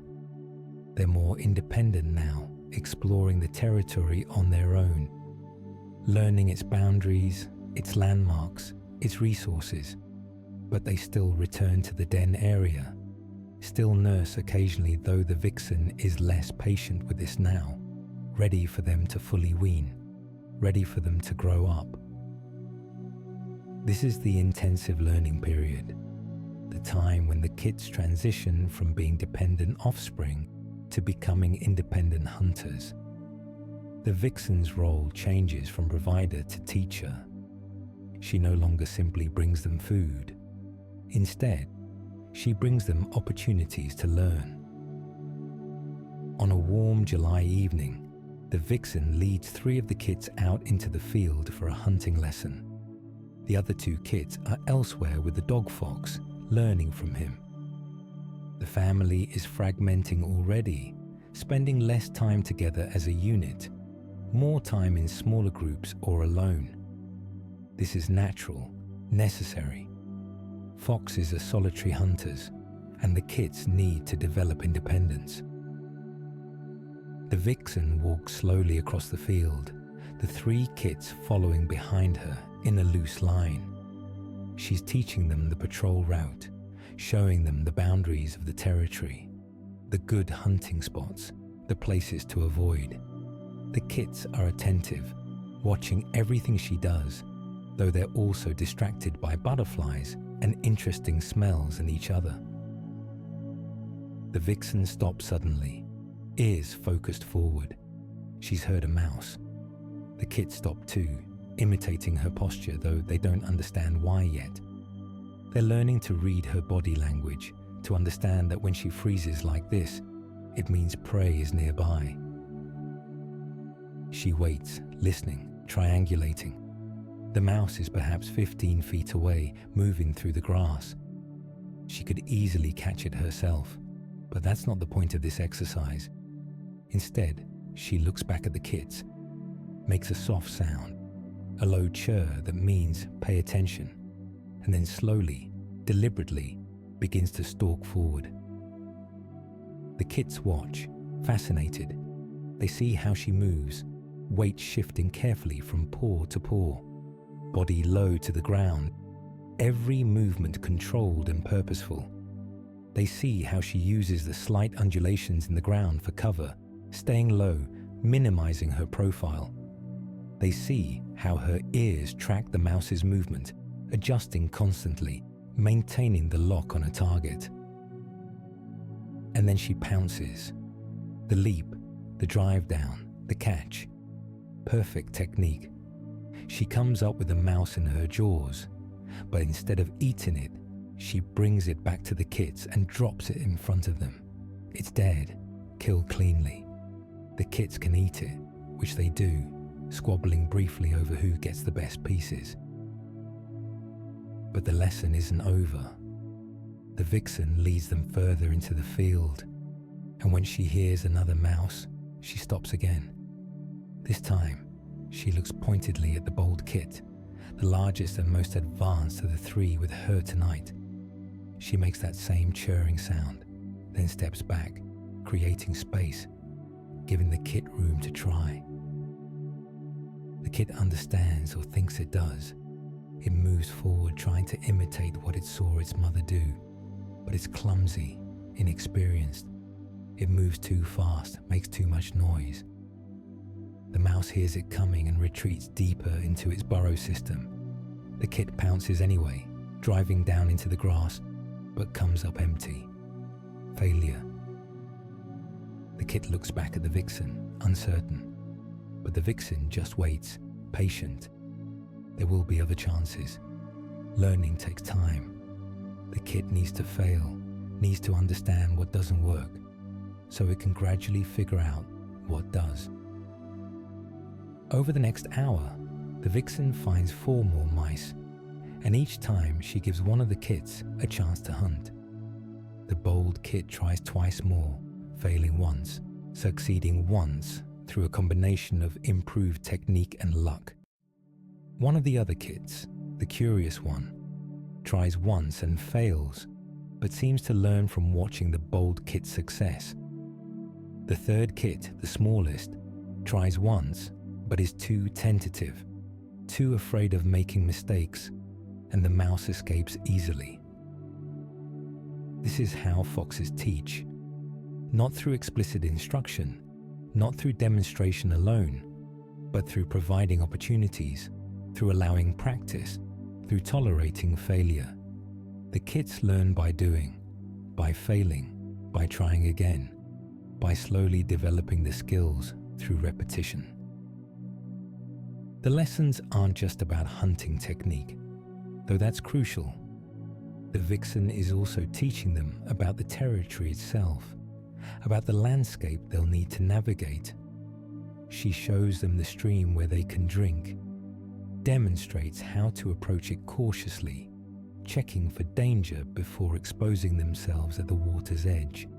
She shows them the boundary markers, the scent posts where she marks territory, teaches them by example how to read other foxes' scents, how to interpret the information encoded in those chemical messages. She takes them to the woodland edge and shows them how to move quietly through fallen leaves, picking roots where the leaves are wettest, where the sound is dampened. She shows them the rabbit warren in the brambles, not to hunt yet. They're not skilled enough for rabbits, but just to know it's there, to mark its location in their mental maps. She shows them the road, the dangerous black river that cuts through the territory. She takes them to the edge of it one evening at dusk, when traffic is light, and they watch cars pass. The noise is terrifying to the kits, the smell of exhaust alien and unpleasant, the speed of the vehicles incomprehensible. But they need to understand this danger. They need to learn that roads kill, that crossing requires extreme caution. One of the kids, the curious one, starts to step onto the pavement, drawn by the strange texture, by the warmth radiating from the asphalt, even after the sun has set.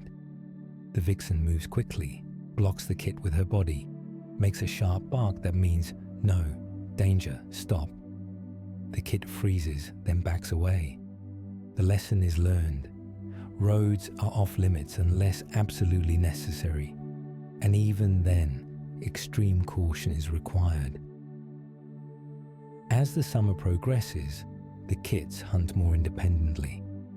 They still return to the den area, still sleep near each other, still occasionally nurse, though the vixen is increasingly impatient with this, pushing them away, making it clear they're too old for that now. But they spend more and more time on their own, exploring, hunting, learning. By late July, when the kits are 4 months old, they're catching mice regularly on their own. Not with the efficiency of the adults. They still fail more often than they succeed, but well enough to feed themselves most of the time. They're learning what else is edible, trying different foods through trial and error and observation.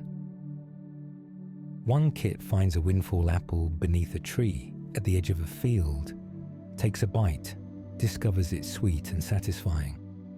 The kit eats the whole thing, then searches for more apples. Another kit discovers earthworms, abundant after a rain, and learns they're easy to catch and filling, if not particularly exciting. Another kit catches a slow-moving toad, puts it in its mouth, immediately drops it, foam and bitter taste, making the kit gag and spit. Lesson learned. Toads are not food, even though they look like they might be. The kits learn about danger through experience, sometimes painful experience. One kit gets too close to a hedgehog, curious about the strange shuffling creature. The hedgehog curls into a ball, presenting its spines. The kit reaches out with a paw, touches the spines, yelps and jumps back. It circles the hedgehog, trying to figure out how to access it, but there's no safe way. Eventually, the kit gives up, wanders off, nursing a sore paw.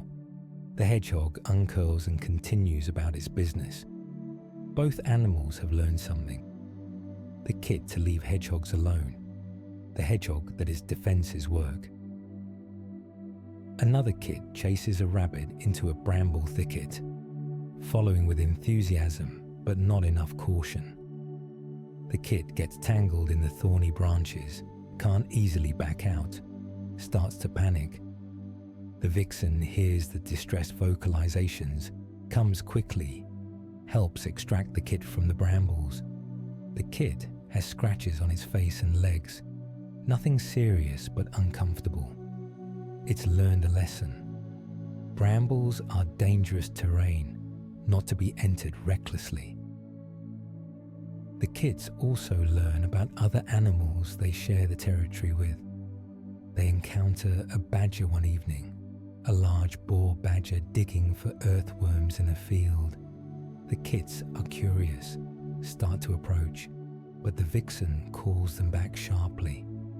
Badgers are much larger than foxes, powerful diggers with strong jaws and bad tempers, not animals to confront. The kits watch from a safe distance as the badger digs and eats, and they learn. Give badgers space, avoid conflict. They see deer regularly, especially at dawn and dusk when deer are most active. The deer largely ignore the foxes. They're not threats, too small to be predators of adult deer. But the kits learn to recognize deer as fellow inhabitants of the landscape, sharing space but occupying a different niche. They see raptors overhead, mostly kestrels hovering over the fields, occasionally a buzzard soaring on thermals. The vixen teaches them by example to be wary when raptors are above, to avoid open spaces when possible, to use cover. Adult foxes are too large to be taken by most raptors, but young foxes, especially when they're still small, are vulnerable. And the kits learn about humans, the strange two-legged creatures who shape so much of the landscape. They see humans at a distance, walking dogs, working in fields, driving vehicles. They learn that humans are unpredictable and should generally be avoided. Some humans are tolerant of foxes, others hostile.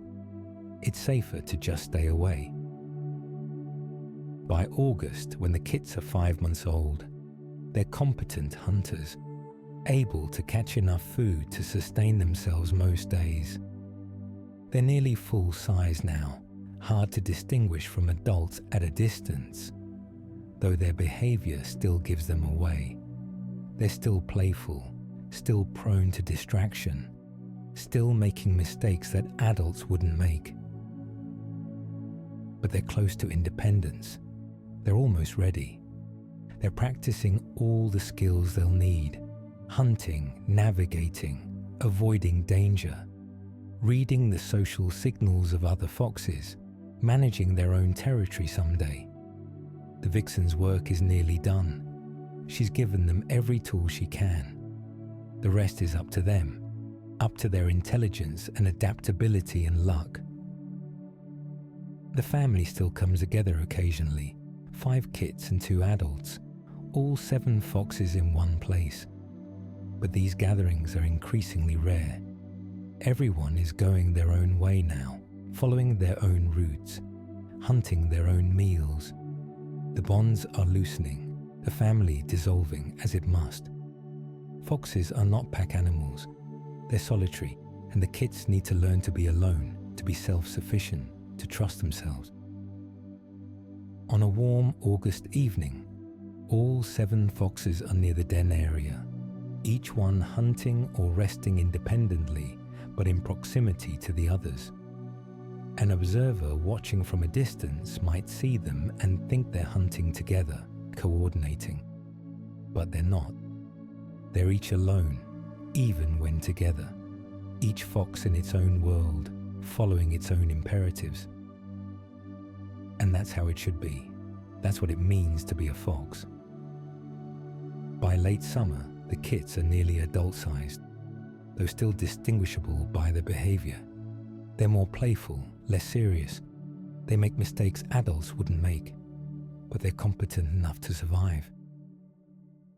And then autumn arrives, and with it, change. The days grow shorter, the nights grow cooler, the leaves begin to turn colour, gold and red and brown, and fall. The world shifts from the abundance of summer to the preparation of autumn. And the fox family begins to dissolve. It's not sudden, it's gradual, a slow separation that happens over weeks.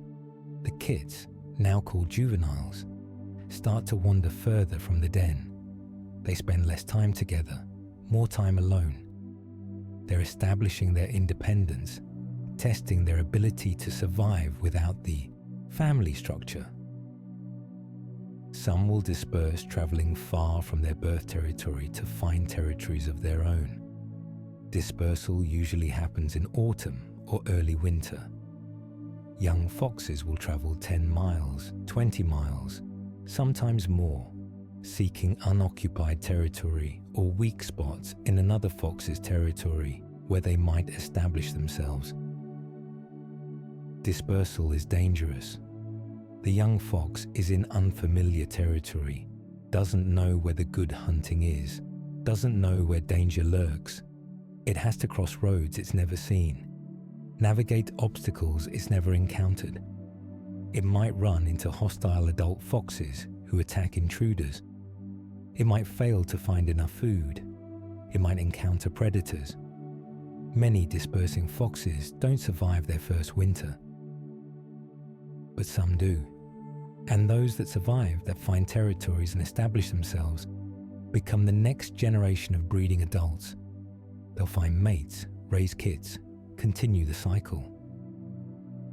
Other juveniles don't disperse. They stay near their birth territory, carving out smaller territories adjacent to or overlapping with their parents' territory. This is more common in areas where fox territories are already dense, where there's no empty space to colonize. These juveniles become subordinate adults, living on the margins, waiting for an opportunity. If a neighboring adult fox dies, a subordinate might claim that territory. If the mother or father dies, a subordinate might inherit part of the territory. Or the subordinate might wait years, living a marginal existence, before finally getting a chance to breed. And some juveniles don't survive autumn at all. The transition from dependence to independence is hard. Not all make it. Of the 5 kits born in spring, perhaps 2 or 3 will survive to their first birthday. Perhaps 1 will survive to breed. These numbers seem harsh, but they're typical for foxes and for many wild animals. High mortality in the first year of life is the norm. But let's follow one kit, the bold one, the one who caught the first mouse. She disperses in early November, driven by instinct and by competition with her siblings for resources in the home territory. She leaves at night, traveling east, following her nose and her instincts.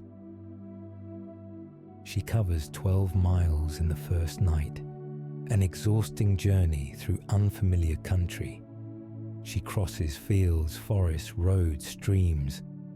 She encounters other foxes' territories marked with scent, and she skirts around them, avoiding confrontation. She's looking for a gap, a place where no fox has claimed the land. And she finds it, a stretch of farmland with hedgerows and small woodlots, bordered by a river on one side and a road on the other. It's not prime territory. The hunting might be harder than in her birth territory, but it's available. No strong scent marks, no adult fox defending it. She begins to explore, tentatively at first, then more boldly. She scent marks, claiming the territory as her own. She hunts, finding that the prey density is lower than she's used to, but adequate. She finds a den site, an abandoned badger set that she can use for shelter. Over the next few weeks, she establishes herself. She learns the territory, finds the best hunting grounds, identifies the dangers. She encounters a neighboring fox, a male, and they have a confrontation at the boundary between their territories. It's mostly posturing, vocalizations, scent marking. Neither wants to fight. They establish a boundary and respect it. By midwinter, she's settled. She's surviving. She's found her place in the world. And when late January comes, when the mating season arrives, the male fox from the neighboring territory begins to visit, bringing gifts of food. Oh, she's only 10 months old, young for breeding, but she's healthy and well fed. She accepts his attention, and the cycle begins again. By spring, she'll have kits of her own. She'll become a mother, experiencing the same challenges and rewards her own mother experienced. But let's return to that November night when she first left, when she first became a disperser, truly alone for the first time in her life. Because that journey, that transition from juvenile to independent adult, deserves closer attention. It's one of the most dangerous, most significant events in a fox's life. She left at dusk, not telling her siblings she was going, not saying goodbye to her parents. There's no ceremony to dispersal, no formal leave-taking. One evening, she simply felt the pull, the instinct that said it was time, and she went. Her siblings might notice her absence, might wonder where she is, but they won't search for her. They have their own paths to follow. The first hours of travel are disorienting. She's never been this far from her birth territory. Every smell is unfamiliar. Every sound is new. She has no mental map of this landscape, no accumulated knowledge of where the good hunting is, where danger lurks, where to find water and shelter. She's starting from nothing, building understanding from scratch. She travels mostly through fields and hedgerows, avoiding roads when possible, using the cover of darkness and her natural caution. But she has to cross roads eventually. The landscape is crisscrossed with them. The first road crossing is terrifying. She approaches the edge, smells the strange tar scent, hears a car approaching in the distance. She waits, crouched in the grass, until the car passes, its sound fading. Then she bolts across, running as fast as she can, reaching the other side and diving into cover, heart pounding. She'll have to do this again and again throughout the night. Each crossing is a risk. Many dispersing foxes die on roads, hit by cars they don't see coming or misjudge the speed of. She's lucky, or careful, or both. She makes it across each road without incident. Around midnight, exhausted, she pauses to hunt. She's hungry, having not eaten since morning. She finds herself in an unfamiliar field. No idea if mice are abundant here or scarce. She listens, tests the air, begins to hunt. It takes her longer than usual to find prey. She doesn't know the good spots, has to search more randomly. But eventually, she catches 2 mice. Enough to take the edge off her hunger, enough to give her energy to continue. She keeps moving through the night, driven by instinct to put distance between herself and her birth territory. The more distance, the less likely she'll encounter her family, the less temptation to return to the familiar. Dispersal requires commitment. You can't go back, or you can. But if you do, you've wasted energy, lost time, gained nothing. By dawn, she's covered those 12 miles, an extraordinary distance for a single night. She's crossed diverse terrain, fields, forests, a small town which she skirted around, staying to the edges, avoiding the concentration of humans and dogs. She's crossed a river, swimming across a shallow section, emerging on the other side cold and wet but undeterred. She's entered new territory, land that no fox from her birth area has ever visited, as far as she knows. And now, as the sun rises, she needs to find shelter. She's in unfamiliar country, exhausted from the night's travel, vulnerable. She finds a dense thicket of brambles, wriggles into its center where the thorns create a natural fortress, and lies down. She doesn't sleep deeply. She's too wired, too alert to danger. But she rests, lets her body recover, waits for evening. Over the next several days, she explores, maps this new landscape. She's tentative at first, uncertain. Is this territory claimed? She scent marks cautiously, testing, waiting to see if another fox will challenge her. But days pass and no challenge comes. The scent marks she finds are old, faded. Either no fox claims this land, or the previous occupant has died or moved on. She hunts, learning the terrain, finding that yes, there are mice here, and voles, though not as abundantly as in her birth territory. The hedgerows are sparser, the fields larger and more open. It's not ideal habitat, but it's available, and that makes it valuable. She finds water, a small stream that runs through the territory, and drinks deeply. She finds potential den sites, investigating several before settling on that abandoned badger set, a complex network of tunnels on a hillside, perfect for shelter. She cleans it out, removes old bedding, marks it as hers, and she encounters neighbors. To the east, there's a male fox, older, established, confident. They meet at what will become the boundary between their territories. The meeting is tense.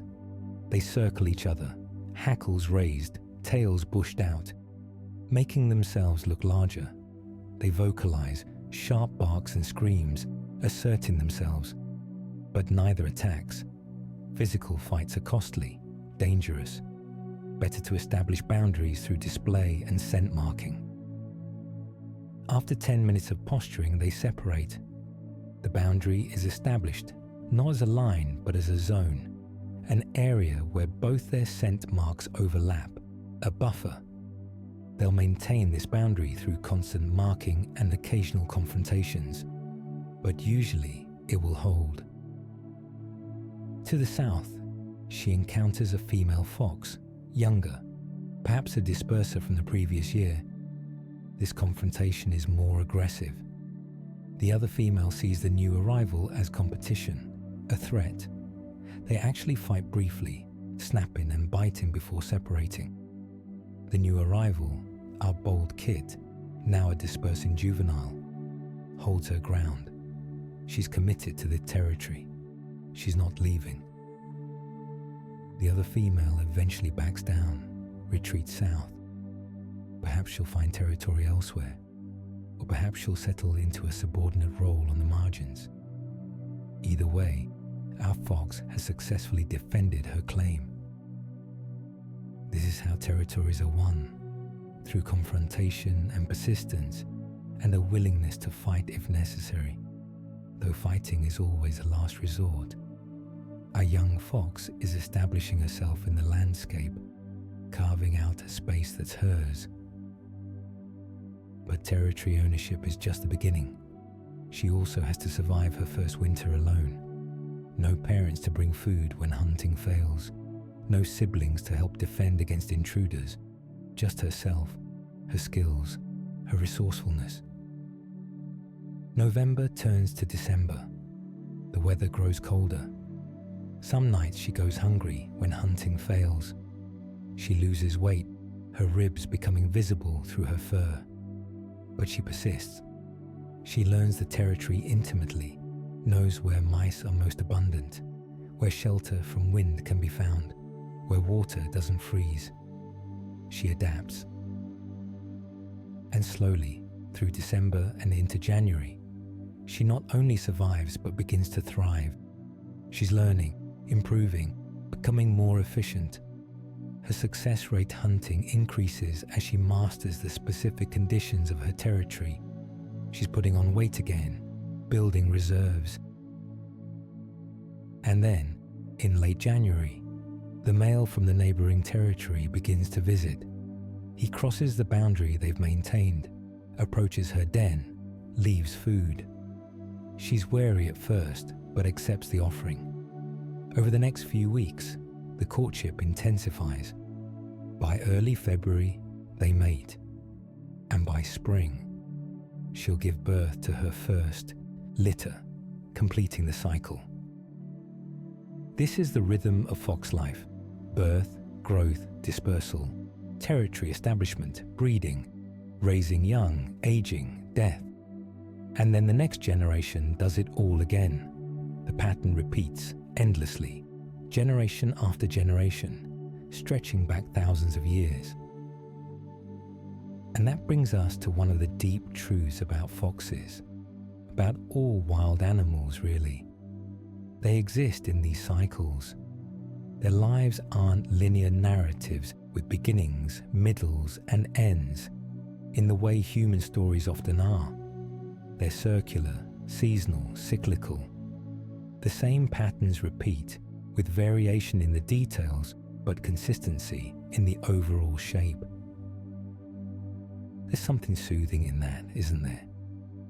The idea that while individual foxes live and die, the pattern continues, that there's a rhythm to nature that persists regardless of individual fates, that the wheel keeps turning, seasons keep changing, life keeps going. It can make our own lives feel smaller, our worries less overwhelming. We're part of these same cycles, subject to the same seasons. We're born, we grow, we age, we die, and the world continues. It's not a sad thought, not really. It's grounding. It puts things in perspective. Let's slow down now. Let the images wash over you. A fox kid taking its first steps outside the den. A young fox learning to hunt. A dispersing fox finding a new territory. An adult fox raising kits. The seasons turning, snow giving way to spring, spring to summer, summer to autumn, autumn back to winter. If you're still awake, just let your mind drift with these images. There's no need to hold on to any particular detail. Just let the flow of fox life carry you. And if you're sleepy, give into it. Close your eyes. Let your breathing slow. Imagine you're in the den with the sleeping fox, curled warm and safe in the dark earth, while the world above goes about its business. You're safe. You're at rest. Everything is as it should be. We're going to shift now, gently, from the biological life of foxes to their presence in human culture and imagination, because foxes have walked through human stories for thousands of years, always with a particular character, a particular role. In European folklore, the fox is almost always portrayed as clever. Not wise, not necessarily, but clever, cunning, quick-witted, able to think its way out of trouble. The most famous fox in European tradition is Reynard, sometimes called Reynard the Fox. The stories of Reynard originate in medieval France and the Low Countries, though similar tales exist across Europe. They were collected and retold over centuries, becoming some of the most popular stories of the Middle Ages. Reynard is a trickster. He lies, cheats, steals, and manipulates. He's not a hero in the traditional sense. He doesn't save kingdoms or rescue princesses. He's self-serving, opportunistic, amoral. But he's compelling because he's clever. He outsmarts everyone. In the stories, Reynard is constantly in conflict with other animals. Isengrim the wolf is his frequent antagonist, usually portrayed as strong but stupid, falling for Reynard's tricks again and again. Bruin the bear, Tybert the cat, Grimbard the badger, all appear in the tales, all representing different qualities, all regularly outwitted by the fox. The stories were popular partly because they were funny, satirical, often subversive. Reynard represents the common person, the underdog, using wit to survive in a world controlled by the powerful. The wolf, the bear, the lion represent nobility, authority, strength, and Reynard makes fools of them all. But the stories also reflect real observations of fox behavior. Foxes are clever. They solve problems. They learn from experience. They adapt their behavior based on what works. Medieval people, watching foxes raid hen houses, evade traps, and survive in the margins of human settlements, saw cunning at work, and they wove it into stories. In Japan, the fox appears in a very different form but with similar attributes. The kitsune is a fox spirit, a supernatural being with magical powers. Kitsune can shapeshift, usually into beautiful women. They can possess people, create illusions, breathe fire, cause mischief, or grant blessings. The number of tails a kitsune has indicates its age and power. Young kitsune have one tail. As they age and gain power, they grow more tails, up to 9. A 9-tailed fox is ancient and immensely powerful, essentially a deity. Kitsune stories appear throughout Japanese folklore, literature, and drama. Sometimes kitsune are benevolent, helping humans, serving the Shinto deity Inari. Sometimes they're tricksters, playing pranks, leading travelers astray. Sometimes they're malevolent, possessing people, causing madness or illness. A common theme in kitsune stories is the foxwoman. A kitsune takes the form of a beautiful woman, marries a human man, bears children. For years, the marriage is happy, but eventually, the kitsune's true nature is revealed. Perhaps the husband sees her fox shadow or catches her transforming, and the kitsune must leave, returning to the wild, leaving behind her human family. It's bittersweet, these stories, full of longing and loss. Kitsune represent the liminal, the threshold between human and animal, between natural and supernatural. They're neither fully one nor the other. They can move between worlds. This reflects the fox's real position in Japanese culture, living near humans but remaining wild, visible but mysterious. In Chinese folklore, there's a similar figure, the hulijing, fox spirit. Like the kitsune, hulijing can live for thousands of years, can transform into humans, usually beautiful women, and can be benevolent or malevolent depending on the story. They're associated with wisdom, with seduction, with transformation. In Native American traditions, particularly among tribes of the Southwest and Great Plains, the fox appears as a messenger, a guide, a minor trickster. Coyote gets more attention in those traditions, but fox is there too, usually portrayed as clever, adaptive, a survivor who knows how to live in the margins. Even in modern stories, foxes retain their traditional character. The fox in The Little Prince by Antoine de Saint-Exupéry teaches about taming, about creating bonds. One only understands the things that one tames, the fox says. It's wise, gentle, but also a bit sad, knowing that all relationships involve some loss. The foxes in Roald Dahl's fantastic Mr. Fox are clever and rebellious, outsmarting the mean farmers Boggis, Bunce and Bean. Mr. Fox uses his intelligence to provide for his family, to survive despite overwhelming odds. It's a Reynard story updated for the 20th century.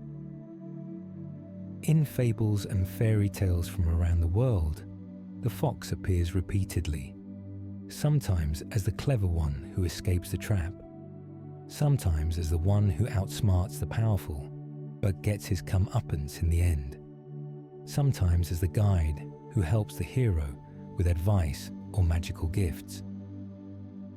Why has the fox captured human imagination so thoroughly across so many cultures? Perhaps it's because foxes live so close to us without being domesticated. Dogs are our companions, fully integrated into human society. Wolves are distant and wild, rarely seen, often feared. But foxes are in between. They walk through our gardens at night. They den under our sheds. They watch us from the edges of fields. They're wild but familiar, mysterious but visible. We see them, they see us, but we remain separate. Perhaps it's their intelligence. Foxes are smart, not in the way dolphins or apes or ravens are smart, solving complex puzzles in captivity, but smart in a practical, adaptive way. They learn from experience. They remember what works and what doesn't. They change their behavior based on new information. They solve problems. And humans recognize intelligence, even in other species. We respect it. We're drawn to it. Or perhaps it's simply their beauty. A fox in snow, red against white, is striking. A fox in autumn grass, camouflaged but graceful, is elegant. They move with a particular quality, alert and purposeful. They're aesthetically pleasing. And humans have always been drawn to beautiful things. Whatever the reason, the fox occupies a special place in human culture, It's not worshipped like some animals were historically. It's not universally feared like wolves or snakes. It's respected, admired, sometimes mistrusted, always interesting. And that relationship, that complex human response to foxes, has persisted for thousands of years and shows no signs of fading. Let's think about that for a moment. The fox in your backyard, the one you might glimpse at dawn, is the same species that appears in thousand-year-old Japanese scrolls, in medieval French manuscripts, in Bronze Age cave paintings. The same animal, the same behavior essentially, the same relationship with humans, near but not tame. There's a continuity there that's profound. Foxes were here before cities, before agriculture, before written language. They watched humans change from hunter-gatherers to farmers to city dwellers, and they adapted to each change, finding their niche, surviving. And they'll probably be here after us too, in some form. If humans disappeared tomorrow, foxes would barely notice. They'd reclaim the suburbs, the parks, the spaces we've tried to keep them out of. They'd thrive, perhaps, without us, because they don't need us. They've just learned to tolerate us, to use the edges and margins of our world. That's humbling, isn't it? To realize that this animal we've told stories about for millennia, that we've admired and hunted and coexisted with, doesn't actually need us. We need the stories. We need the connection to the wild that foxes represent, but they could go on perfectly well without us. And yet here we are, spending hours thinking about them, talking about them, being soothed by the idea of them. Because even though they don't need us, we seem to need them, or something they represent. The wild, the clever, the survivor, the beautiful creature that moves through the night, independent and capable. Let's return to the fox now, to the individual we've been following through her life. She's in her second year now, established in her territory, raising kits of her own. It's late summer. Her kits are starting to become independent, starting to explore beyond the den area, and she's beginning to have time to herself again. Time that isn't devoted entirely to feeding and protecting the young. It's evening. The sun has just set. The sky is that particular shade of deep blue that comes just after sunset, before full dark. Stars are beginning to appear, faint at first, then brighter as the sky darkens. The vixen emerges from the hedgerow where she spent the afternoon sleeping. She stretches, shakes, begins her evening routine. But tonight she's not hunting right away. Instead, she climbs to the top of a small rise in the middle of a field, a slight elevation that gives a view of the surrounding landscape. Time, 1:17. She sits, just sits, looking out across her territory. From here she can see the hedgerows that form the boundaries. She can see the small woodland to the north. She can see the lights of the village to the south, still distant but present. She can see the fields, some recently mowed, some still tall with late summer grass. She's not doing anything, not hunting, not patrolling, not marking territory, just sitting, just being present.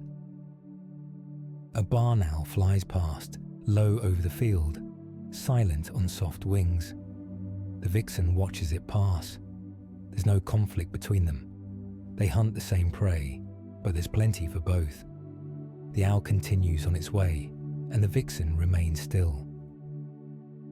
The stars are brighter now. The familiar constellations are emerging.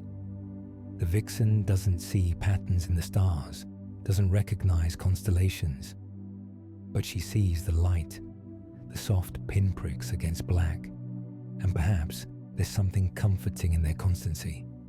The same stars her ancestors saw, the same stars her kits will see. Time passes. The vixen sits.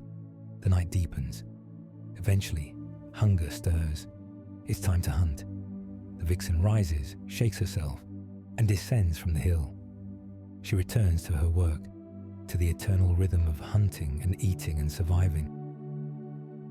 But for those moments, she was simply present, simply existing, not striving, not worried, not planning, just a fox on a hill under the stars.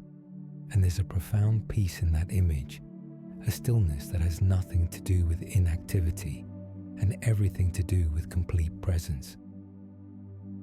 That's the image to hold now. The fox at rest under the stars, not sleeping, but not active either, just being, existing in the moment, part of the night, part of the earth, part of everything. We're coming to the end now. We've spent hours with the fox, following it through days and nights, through seasons and years, through biology and mythology. We've watched it hunt and raise young. We've listened to its vocalizations and learned its body language. We've seen how it lives and what it means. And maybe you've learned something. Maybe you'll see foxes differently now if you see them. Maybe you'll hear a scream in the night and know it's just foxes courting, not something terrible. Maybe you'll glimpse a red shape in your garden and feel a connection rather than just surprise. Think of the fox one more time. Not hunting now, not doing anything, just lying in the grass on a summer evening, watching the stars come out, just being part of the world, just occupying space, just alive. That's all you need to be right now, just alive, just here, just breathing. Everything else can wait. All the planning, all the worrying, all the figuring out. It can all wait until tomorrow. For now, for these last few moments before sleep finally takes you, or before you decide to stop listening and drift into silence, you can be like the fox, present, simple, at peace. The world will still be here when you wake. Your problems will still be waiting, yes, but you'll be rested, better equipped to handle them. And in the meantime, while you sleep, foxes will hunt and stars will turn and the earth will spin and life will continue in all its infinite forms and expressions. You're part of that, part of the great ongoingness of existence. And tonight, your part is to rest, to let go, to trust that the world can manage without your vigilance for a few hours. Good night.